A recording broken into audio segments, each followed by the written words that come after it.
கர்த்தருடைய ஏதோ ஒரு அடிமைத்தனத்தில் உங்கள் வீடு இருக்கலாம்.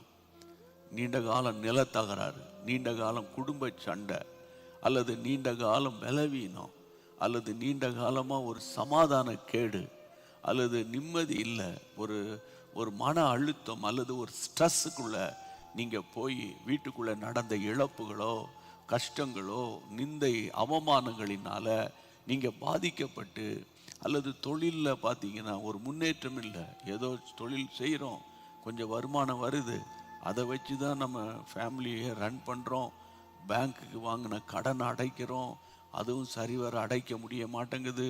இப்படி பல விதங்களில் அவதிப்பட்டு கொண்டு இருக்கிற கர்த்தருடைய பிள்ளையே, 70 வருஷம் இஸ்ரவேல் ஜனங்கள் பாபிலோனில் அடிமைப்பட்டு கிடப்பார்கள் என்ற ஒரு சத்தியத்தை இவர் எப்படி கண்டுபிடித்தார்?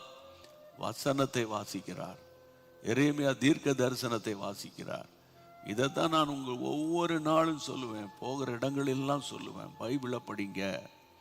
பைபிள் தான் உங்களுடைய வாழ்க்கைக்கு ஆன்சர். வேற யாரும் சரியான ஆன்சர் கொடுக்க முடியாது.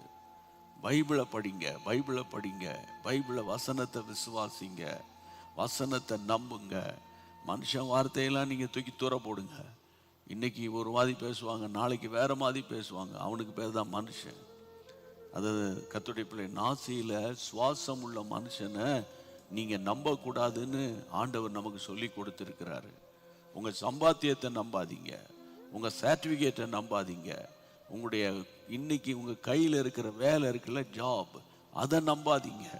புரியுதா? கர்த்தருடைய பிள்ளைகள், எந்த மனுஷனையும் நீங்கள் நம்பாதீங்க. நீங்கள் நம்ப வேண்டிய ஒன்றே ஒன்று இருக்குது, கர்த்தருடைய வார்த்தை. ஆமென்.